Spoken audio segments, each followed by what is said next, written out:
हवन, प्राणायाम और अपक्वाहार। देवी व्रत चल रहे हैं, नवरात्र हैं। एक दिन बीत गया, आज दूसरा दिन है। जिन लोगों को कोई समस्या है, शारीरिक कोई रोग है, आधिया या व्याधि है, वो अपक्वाहार का सेवन करें। अपक्वाहार से अभिप्राय में राय है कि प्रकृति माता जैसा दे रही है, उनको उसी अवस्था में वैसे ही उसका जो भी रूप स्वरूप है बिगाड़ना नहीं है, उसी अवस्था में उसको सेवन कर रहा है। सूर्य देवता पकाता है फलों को। फल फलों में दिव्य गंध, ताजगी और जीवन है। फल सबसे ज्यादा निरापद है। फल अगर लेंगे, फल ही नहीं, इसमें सेब भी सस्ता ही है, तो फलाहार करेंगे। निश्चित समय पर एक समय में एक फल लें, एक समय में एक फल लें, दूसरे समय में दूसरा फल लें। जैसे सुबह सेब ले लिया, तो उसके बाद में कभी संतरे ले लिए, कभी पपीता ले लिया, अमरूद ले लिया। जो भी 2 या 3 बार जो ग्रहण करना है, फलाहार जो लेना है, उसमें सिर्फ फल ही लें। हवन करने इसके साथ साथ में, और प्राणायाम करें। ऑक्सीजन शरीर की पहली आवश्यकता है। शरीर को ऑक्सीजन की आवश्यकता है, ऑक्सीजन कोशे कोशे में पहुंचती है।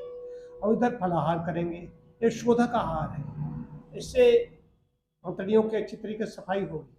नेचुरली अगर अपने आप साफ हो रहा है तो ठीक है।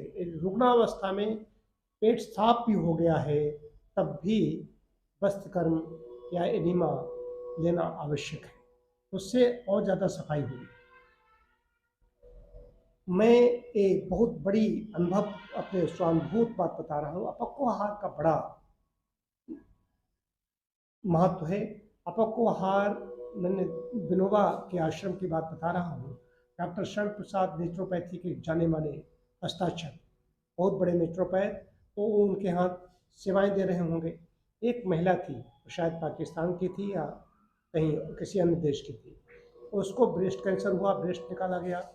यूट्रस हुआ, यूट्रस निकाला गया। और भी कई समस्याएं पैदा हुई।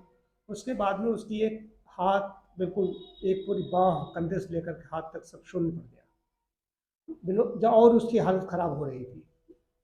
विनोबा जी ने कहा कि डॉक्टर शरण, क्या तुम इसको ठीक कर सकते हो? तो विनोबा जी विचार के व्यक्ति हैं, तो डॉक्टर शरण भी वहाँ पर रह रहे हैं, तो उनके अंदर भी बहुत उत्कृष्ट उनके विचार हैं। तो उन्होंने कहा, बाबा मैं इसको ठीक तो नहीं कर सकता, लेकिन शांत मृत्यु दे सकता। ये उनके शब्द थे, वो समझ गए क्या कहना चाहते। उन्होंने ट्रीटमेंट शुरू किया और अपक्वाहार पर उसको रख दिया। अपक्वाहार पर रखने के 3 दिन के बाद में महिला रोने लगी। चिकित्सा भी शुरू कर दी, प्राकृतिक चिकित्सा में जो संशोधन चिकित्सा थी वो भी साथ साथ भी शुरू कर दी गई। वो रोने लगी तो उसने पूछा गया, डॉक्टर ने पूछा, भाई क्यों रो रही, क्या हो गया?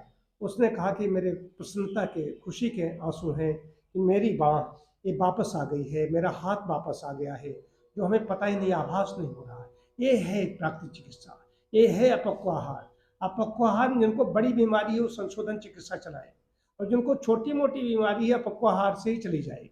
बस करना क्या है, परमात्मा ने जो चीजें हमें दी हैं, जिनको हम ऐसे ही खा सकते हैं।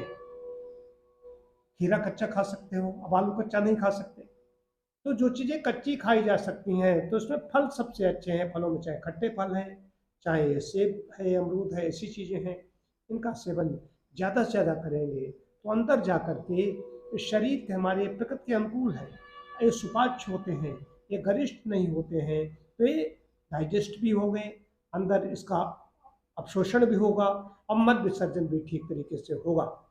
लेकिन अच्छा हो। यदि एक दिन का ही जिन्होंने किया है, तो अगले दिन वो अपना वस्त्र कर्म कर लें। और जिनकी मलक्रिया ठीक नहीं हो रही है, तो अच्छा हो कि ऐसे प्राकृतिक चिकित्सालय में जाएं, या आयुर्वेद में जहाँ पर पंचकर्म किया जाता है वहाँ पर जाएं।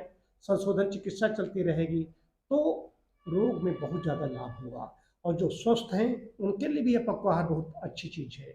और छोटे मोटे रोग तो ऐसे चले जाएंगे या पता ही नहीं चलेगा। ये अपक्वाहार की का मूल्य बता रहा हूँ। अपक्वाहार सबसे अच्छी चीज़ है, इससे अच्छी चीज़ कोई नहीं है। ये अवसर मिला है, ऋतु परिवर्तन का काल है, इसमें ज़्यादा से ज़्यादा अपक्वाहार का सेवन करें। और हवन वायुमंडल शुद्ध करने के लिए अवश्य करें। ऐसे ही स्थान पर प्राणायाम करना